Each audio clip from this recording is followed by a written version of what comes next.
Welcome back to TBS and TNT All Access Experience. All Access Experience. We're broadcasting live from the Essence Music Festival in New Orleans. Actually backstage with the stars of TBS and TNT as they get ready for our screenings at Harrah's Casino Theater. I'm sitting here next to the one and only, AKA the hacker, Aldis Hodge from Leverage, TNT's Leverage. What's happening, people? How we doing? All right, guys, so let's jump right into it. We got the first question from @DaveTrick. There's a lot of action on the show. Do you guys get to do your own stunts? Yes, we do. Yes, we do. We usually have to beg because there's, insurance and liability. Gotcha. But I remember there was a scene last year's season finale where we were running on top of a train. Beth and I had the crazy idea of actually doing it. And our director at the time was Dean Devlin, executive producer of the show. We were like, dude, because if you want to convince somebody, he's the one you want to convince. You're like, hey, we can do this. Why? Just let us do it. Right. Just let us go ahead. He actually let us run on top of the train really? as it was moving, as we were doing it. I had another scene where I had to get kicked in a pool, and I had to stay under that pool, and I was drowning basically, and I got saved eventually. But they allow us to go and push our limits as far as possible. There are some things they will not let us do just because they understand the risk and they're responsible enough to let us explore our imaginations within reason. Gotcha. Yeah. Gotcha. How do you get mentally ready for something like that? So doing your own stunts, which, like you said, there's a level of risk. So how do you get mentally prepared? Yeah, I mean, there's never any 100% chance of safety, but I trust our crew because they're amazing. Our stunt coordinator, Kevin Jackson, the man is on top of his game. So anything we get into, I trust him 100%. And I feel like, we're never really in danger, which is probably a dangerous way to think. Right. There's always some sense of, caution that should be there. And there is. But they're very good at their jobs. They're very safe with us, very careful about how they go about shooting and actually doing things. So we're always in good hands, and I trust them. I trust my people. It's awesome. Awesome. This next one is @MissLandy. It says, where will Hardison and Parker take their relationship this season? Well, I can't tell you that. Top secret? Tell you that, yeah. Keep it under the wrap. Can you give us a little tease or something? No. Nothing. All right. I'd say this much. I mean, it's definitely going somewhere. It's not. We're not going to destroy the anticipation of it for you, but it's definitely going somewhere. Now, where it's going to end up, I still don't know. The producers won't tell me that because they know I got a big mouth. But there's some exciting things going on. I say episode 5, episode 7, episode 9, the episode we're shooting right now, which is like 10 or 11. So they basically have to watch the whole season. You have Pretty to watch much. it. There's steps they're subtle.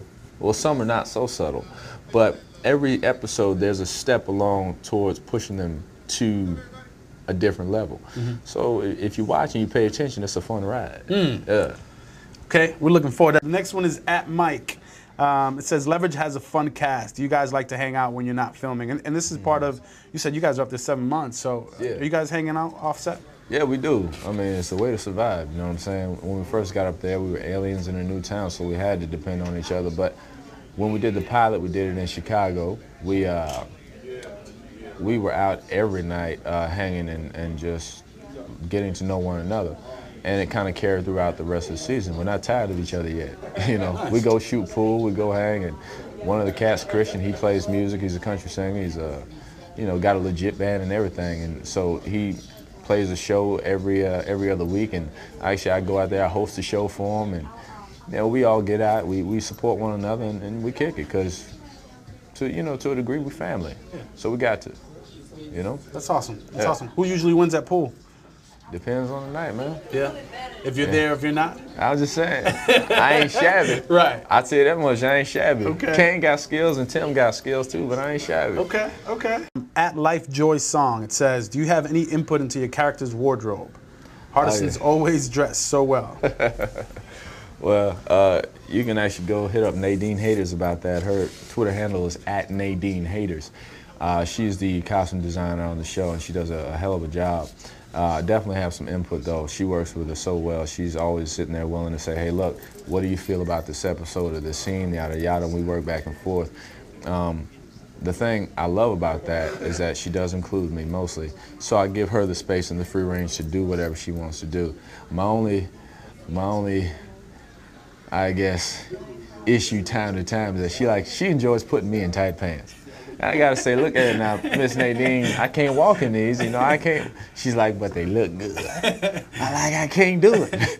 So we go back and forth on the tight pants every now and then, but once we get out of that, we good. Everything else is but good. No jeggings. Jeggings are not no allowed. jeggings, but that's my lady though, man. I'm down for her, man. She does a hell of a job. Okay, so it's a collaborative effort. All right.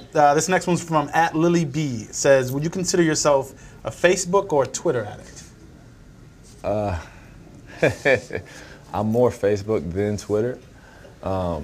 I guess I don't know if my life is interesting enough to constantly tweet. I mean, you know, hey guys, I'm having a sandwich. You know, so when something interesting happens, like whenever I finish a new painting or something like that, I'll put it out on Twitter. Or if something's going on, like Essence Fest or this right here, I'm putting it out.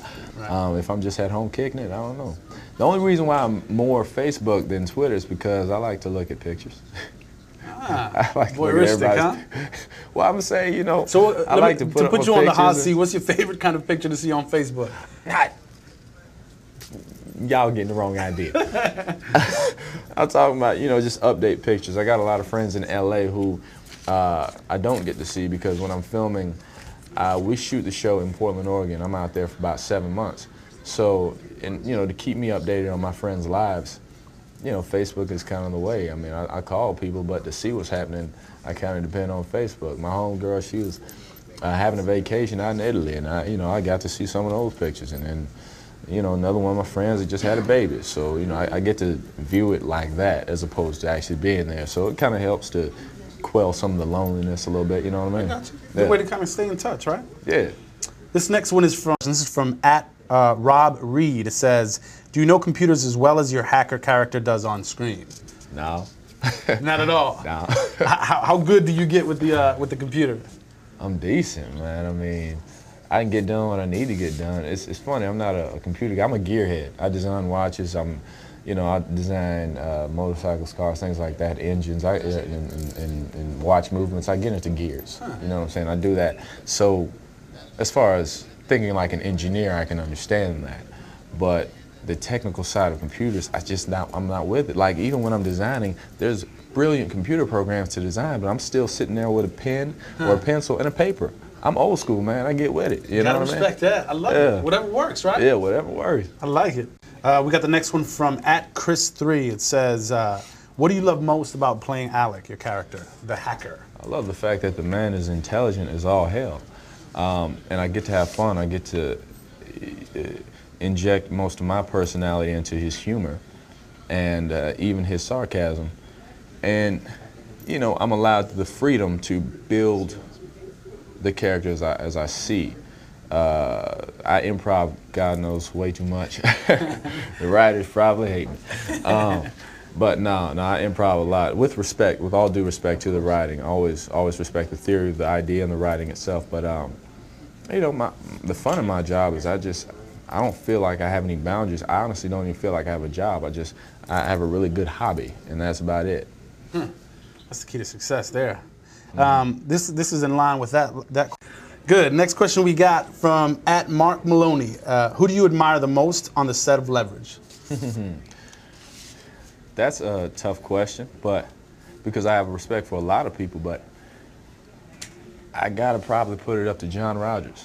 It's a big toss-up between John Rogers, Dean Devlin, and Chris Downey. They're all pretty much, they're floating around in there. But I remember I'll never forget my audition day. John is really the guy who put in the word for me. They were at the end of their auditions, and you know, John saw me, did my thing, we chatted it up. You know, we kind of connected because he used to be a stand-up comedian, I used to be a stand-up. And he saw my work, and then he went to Dean, and he was like, look, I know you kind of have an idea, but I got this kid that I think you need to see. Dean said, all right, cool, you know, I'll see him, see what he's about. And then he saw me, and he said, oh, I got a problem. I need to switch. You know, he's like, I need to consider somebody else. But John is really the guy who gave me that push in there, and he's such a brilliant man. Went to school to be a physicist, and I mean, all the rhetoric that comes out of his head is ridiculous. You talk to him, you just listen to him, your IQ goes up half a point. And yeah, I like to just sit back, listen, and learn from the guy all day, as well as Chris Downey and D. Devlin, because they're all brilliant people, and I take so much from them. But yeah, it's really those three. It's a close race. Phenomenal, phenomenal. So I'm not gonna let this slide. You said you used to do comedy. Talk to me a little bit about that. No idea. This is news to me. No, I used to do stand-up, man. Back when I was 11, when I hit California, I started doing stand-up comedy. I used to just go up in rooms and improv, and then when I was 13, I actually hosted. I began hosting my own room at the LA Improv, and I did stand-up for about, I'd say about 7 years total.